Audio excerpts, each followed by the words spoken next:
Good morning dear students. आप सभी का इस वीडियो क्लास में एक बार पुनः स्वागत और अभिनंदन करता हूँ। विद्यार्थियों, जैसा कि आपको ज्ञात ही है, पिछली वीडियो क्लास में अपन ने मैनेजमेंट ऑफ पब्लिक एंटरप्राइजेस के तहत क्षतिपूर्ति या क्षतिपूरण यानी कंपनसेशन के बारे में चर्चा की थी कि कंपनसेशन क्या होता है और कंपनसेशन के निर्धारण की विभिन्न विधियां क्या होती हैं। तो अपन ने ये जाना था कि कंपनसेशन का क्या अर्थ होता है। एक बार मैं पुनः इस क्लास में कंपनसेशन के अर्थ या क्षतिपूरण का अर्थ को रिपीट कर देता हूँ।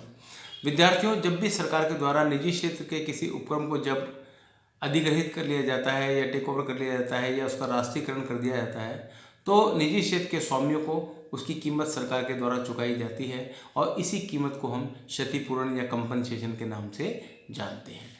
अब क्षतिपूरण की जो राशि है उसके निर्धारण की विभिन्न विधियां क्या हैं, इसके बारे में अपन ने चर्चा की थी। तो क्षतिपूर्ति के निर्धारण की विभिन्न विधियां या क्षतिपूरण के निर्धारण के विभिन्न सिद्धांत या क्षतिपूरण के निर्धारण के आधार क्या हैं, ये भी अपन ने कल देखा था। तो अपन ने चर्चा की थी 7-8 आधारों की या सिद्धांतों की, जिसमें प्रमुख थे भौतिक परिसंपत्तियों के मूल्यांकन के आधार पर निर्धारण, दूसरा था पूंजीगत व्ययों के आधार पर, तीसरा था स्कंद विनिमय बाजारों एवं प्रतिभूतियों की कीमत विधि, चौथा था लाभार्जन विधि, पांचवा था सरकार की इच्छानुसार क्षतिपूरण, छठा था मिश्रित क्षतिपूरण विधि, सातवां था सम्मानित लाभ विधि और आठवां और अंतिम था सरकार के द्वारा दिए गए विवरण। अब आज की इस क्लास में अपन क्षतिपूर्ति राशि का निर्धारण कौन करेगा, इसके ऊपर चर्चा कर लेते हैं कि क्षतिपूर्ति की राशि का निर्धारण कैसे किया जाएगा। वो अपन ने कल देख लिया था। आज हम पढ़ेंगे क्षतिपूर्ति की राशि का निर्धारण कौन करेगा। तो क्षतिपूर्ति की राशि का निर्धारण सरकार एवं निजी क्षेत्र के स्वासियों द्वारा मिलकर किया जा सकता है। क्षतिपूर्ति का निर्धारण पंच निर्णय के द्वारा किया जा सकता है। क्षतिपूर्ति का निर्धारण सरकार के द्वारा किया जा सकता है। क्षतिपूर्ति का निर्धारण हम एक ट्रिब्यूनल यानी न्यायाधिकरण या स्थायी समिति स्टैंडिंग कमेटीज़ के माध्यम से भी कर सकते हैं। और क्षतिपूर्ति की राशि का निर्धारण सरकार कोर्ट के द्वारा या न्यायालय के द्वारा भी किया जा सकता है। तो ये 5 प्रमुख विधियां हैं जिनके द्वारा क्षतिपूर्ति की राशि का निर्धारण किया जा सकता है। हम पांचों का एक एक करके अध्ययन करते हैं। सबसे पहला इसमें है सरकार एवं निजी क्षेत्र के स्वामियों द्वारा निर्धारण। मतलब सरकार और निजी क्षेत्र के स्वामी मिलकर निर्धारण करते हैं। तो जब भी सरकार द्वारा निजी क्षेत्र के उद्योग का राष्ट्रीयकरण किया जाता है या उनको टेक ओवर किया जाता है, तो प्रदान की जाने वाली जो राशि है उसका निर्धारण सरकार एवं निजी क्षेत्र के स्वामियों द्वारा किया जाता है। और यदि दोनों पक्षकार चाहें, यदि सरकार चाहे और यदि निजी क्षेत्र के शासी चाहें, तो दोनों मिलकर बिचौलियों या मध्यस्थ को भी शामिल कर सकते हैं, किसी मिडिल मैन या मीडिएटर को भी शामिल कर सकते हैं। वैसे आमतौर पर सरकार और स्वामी मिलकर क्षतिपूर्ति की राशि का निर्धारण कर लेते हैं। यदि वो चाहें, दोनों पक्षकार यदि चाहते हैं, तो एक एमिकेबल सेटलमेंट ये भी हो सकता है कि किसी बिचौलिए या मध्यस्थ या मीडिएटर को उसमें शामिल किया जा सकता है। इस प्रकार आपसी समझौते के आधार पर राशि का निर्धारण होने से दोनों पक्षकार सहमत हो जाते हैं। तो इससे अच्छी कोई बात नहीं हो सकती। इसका फायदा क्या होता है? परस्पर मधुर संबंध बने रहते हैं और इसी कारण से ये विधि बहुत सरल और सर्वोत्तम मानी जाती है। तो ये सबसे सरल विधि भी मानी जाती है, सर्वोत्तम विधि भी मानी जाती है। क्यों सरल है और क्यों सर्वोत्तम है? क्योंकि इसमें निजी क्षेत्र के स्वामी और सरकार दोनों मिल बैठकर आपस में चर्चा करके क्षतिपूर्ति की राशि का निर्धारण कर लेते हैं और यदि वे उचित समझते हैं तो किसी बिचौलिए या मध्यस्थ को भी इसमें शामिल कर लेते हैं और किसी न किसी सेटलमेंट पे पहुंच जाते हैं। तो ये विधि बहुत सरल और सुगम मानी जाती है, सर्वोत्तम मानी जाती है। दूसरा है पंच फैसले द्वारा निर्णय।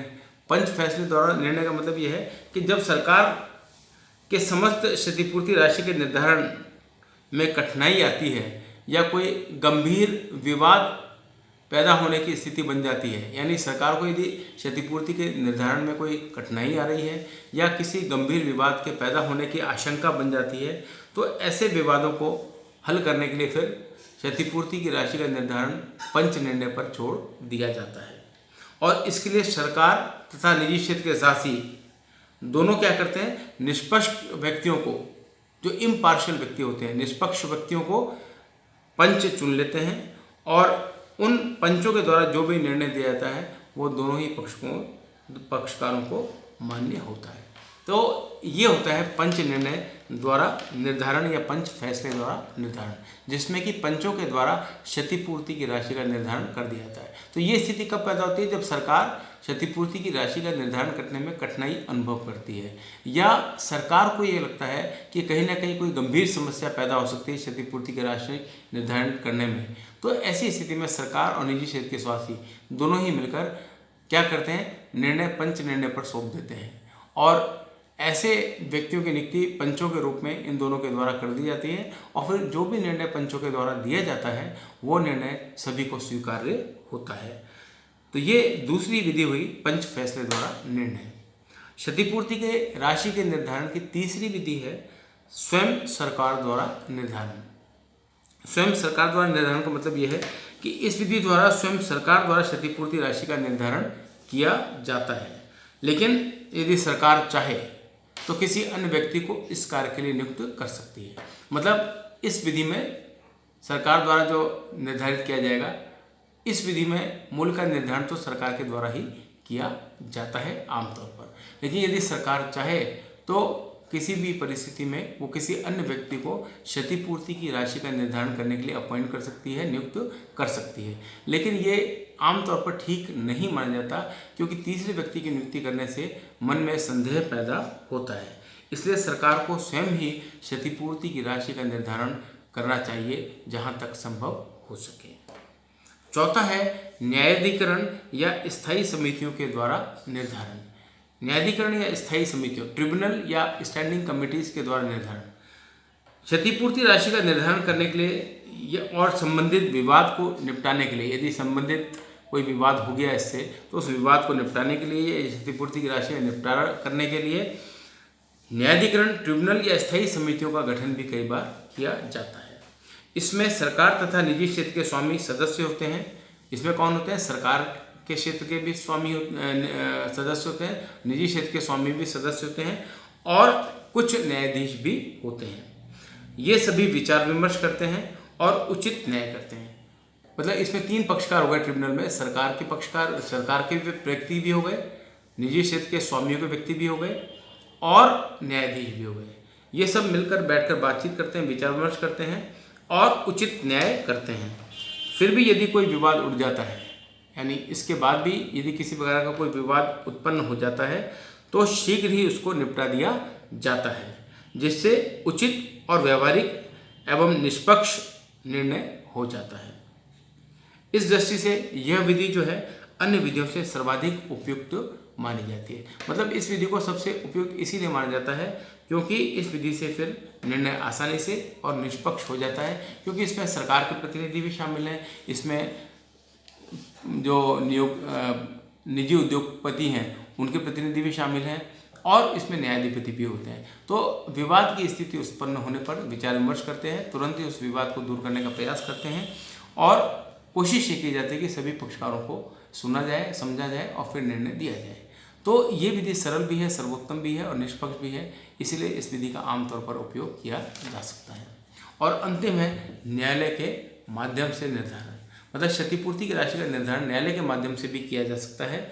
इस विधि के अंतर्गत क्षतिपूर्ति की राशि से संतुष्ट नहीं होने पर, मतलब यदि मान लीजिए क्षतिपूर्ति की राशि का निर्धारण चाहे किसी भी विधि से किया गया हो, अगर क्षतिपूर्ति की राशि से कोई पक्षकार संतुष्ट नहीं है तो वह न्यायालय की शरण में जा सकता है। यानी निजी क्षेत्र के स्वामी को जो भी क्षतिपूर्ति की राशि सरकार के द्वारा दी जाती है, यदि वो स्वामी उस क्षतिपूर्ति की राशि से संतुष्ट नहीं है, सेटिस्फाइड नहीं है, तो वो पक्षकार न्यायालय की शरण ले सकता है।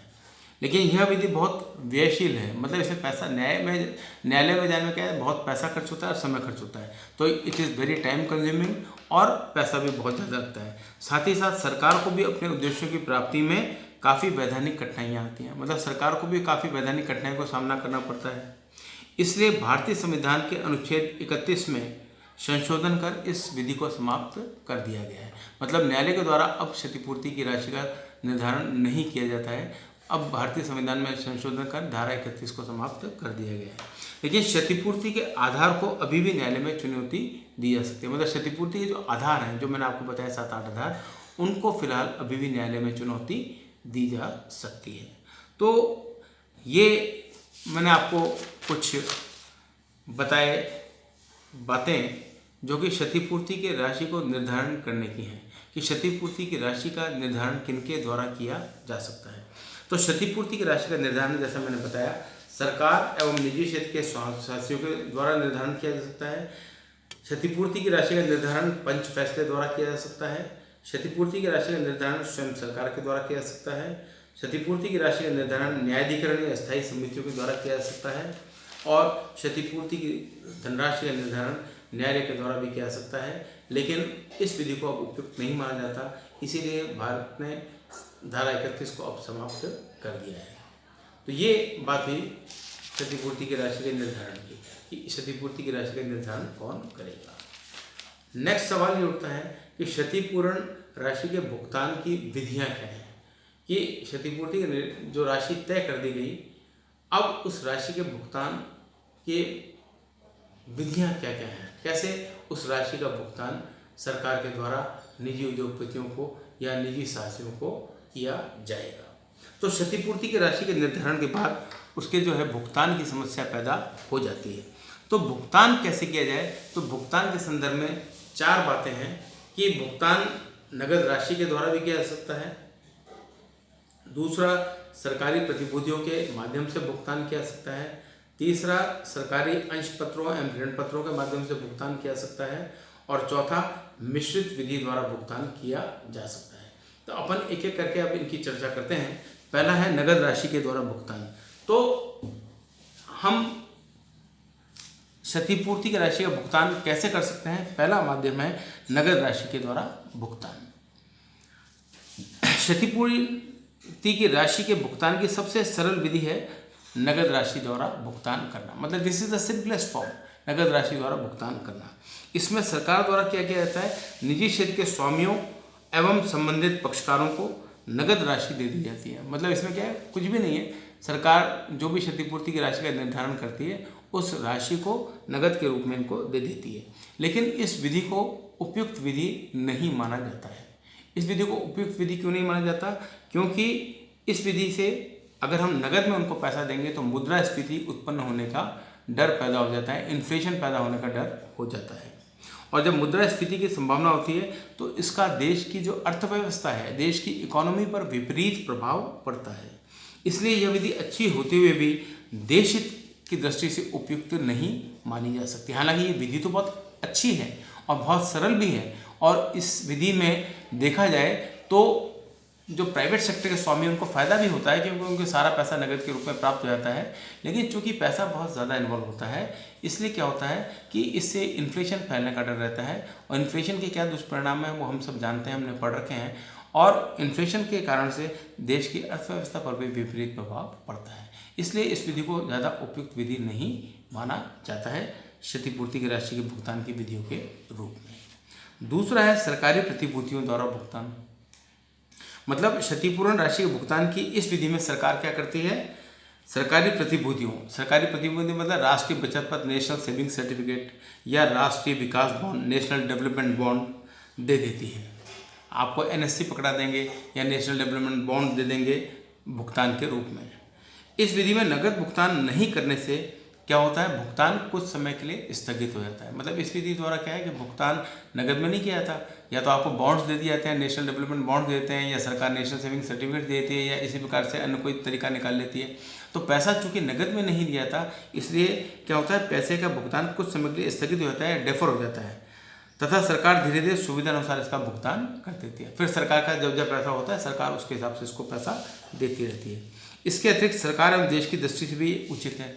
मतलब सरकार के दृष्टिकोण से भी उचित है कि सरकार को समस्त पैसा एक साथ नहीं देना पड़ता, देश के दृष्टिकोण से भी उचित होता है। लेकिन निजी स्वामियों के हितों के विरुद्ध ये माना जाता है। लेकिन ये विधि जो निजी स्वामी हैं उनके लिए ठीक नहीं है। क्यों नहीं है ठीक? क्योंकि उनको जो पैसा है उनका पैसा अटक जाता है लंबे समय के लिए, और सरकार के पास जब पैसा होता है, जब सरकार धीरे धीरे पैसा रिलीज़ करती है तो उनको पैसा मिलता है, तो इनका पैसा जो है काफ़ी समय के लिए अटक जाता है। इसलिए ये विधि निजी स्वामी के दृष्टिकोण से तो ठीक नहीं कही जा सकती है, लेकिन जहाँ तक सरकार या देश का सवाल है, ये विधि ठीक मानी जाती है। तो पहला हुआ नगद राशि के द्वारा भुगतान, दूसरा सरकारी प्रतिभूतियों द्वारा भुगतान, तीसरा है सरकारी अंश पत्रों एवं ऋण पत्रों के माध्यम से भुगतान। मतलब नगद राशि द्वारा क्षतिपूर्ण राशि के भुगतान की अड़चनों को दूर करने के लिए, नगद राशि में तो अपन देखते हैं अड़चन आती है, इन्फ्लेशन वगैरह का भी चक्कर रहता है, तो उसकी अड़चनों को दूर करने के लिए सरकारी संस्था, कंपनी तथा उपक्रम के अंशों और ऋण पत्रों को निजी उपक्रम के स्वामियों को आवंटित कर दिया जाता है। मतलब यहाँ पर सरकारी संस्थाओं के या सरकारी कंपनी के या उपक्रम के अंश या ऋण पत्रों को क्या किया जाता है, उपक्रम के स्वामियों को आवंटित कर दिया जाता है, यानी उनको शेयर्स या डिबेंचर्स सरकारी संस्थाओं के या कंपनियों के दे दिए जाते हैं। फलस्वरूप क्या होता है, उन्हें स्थायी पूंजी प्राप्त हो जाती है और सरकार अपने हितों की रक्षा करने में सक्षम हो जाती है तथा आर्थिक दायित्वों से भी मुक्त होती है। मतलब सरकार इस रूप में उनको शेयर से डिबेंचर देती है तो सरकार अपने आर्थिक दायित्वों को भी पूरा कर लेती है और अपने हितों की रक्षा करने में भी सक्षम हो जाती है। लेकिन इसके लिए निजी स्वामी को इच्छुक होना ज़रूरी है। लेकिन आप उनको सरकारी बॉन्ड दें या किसी प्रकार का उनको शेयर डिबेंचर दें, इसके लिए क्या होता है कि निजी स्वामी की इच्छा होना भी आवश्यक है, अन्यथा उनके हितों की रक्षा नहीं होगी। यद्यपि यह विधि सरकार के हितों का तो ध्यान रखती है, लेकिन निजी स्वामी के हित में नहीं है। मतलब सरकार का तो इसमें हित है कि वो सरकारी कंपनियों के अंश और ऋण पत्र देकर अपने दायित्वों को पूरा कर ले, लेकिन निजी स्वामी के हित में ये विधि नहीं मानी जाती है, क्योंकि उन्हें बिना इच्छा के अंश एवं ऋण पत्र दे दिए जाते हैं। इस दृष्टि से यह विधि उचित नहीं मानी जाती है। और चौथी और अंतिम विधि है मिश्रित विधि द्वारा भुगतान। इस विधि के अंतर्गत क्षतिपूर्ति की राशि का भुगतान मिश्रित विधि द्वारा किया जाता है। मतलब एक मिक्स्ड फॉर्म निकाला जाता है पेमेंट करने का, जिसमें कुछ भुगतान नगद के रूप में कर दिया जाता है, यानी कुछ तो आप कैश पेमेंट कर देते हैं, तथा कुछ भुगतान सरकारी प्रतिभूतियों अथवा अंशों या ऋण पत्रों के माध्यम से किया जाता है। मतलब जो अपन ने अभी उपरोक्त तीन देखी, उन तीनों का ये मिश्रण है। या तो सरकार क्या करती है चौथी विधि में, मिश्रित रूप में पेमेंट करती है, कुछ कैश देती है, कुछ नेशनल सेविंग सर्टिफिकेट देती है, या कुछ नेशनल डेवलपमेंट बॉन्ड देती है, या कुछ उनको सरकारी संस्थाओं के अंश और ऋण पत्र दे दिए जाते हैं। इस विधि का लाभ यह है कि दोनों पक्षकारों के हितों की रक्षा होती है। मतलब इसमें क्या है, दोनों पक्षकारों के हितों की रक्षा होती है, दोनों ही पार्टीज का इंटरेस्ट बना रहता है। इसका कारण यह है कि एक और सरकार को समस्त राशि नकद में नहीं देनी पड़ती और दूसरी ओर निजी स्वामियों को संपूर्ण राशि से वंचित नहीं होना पड़ता।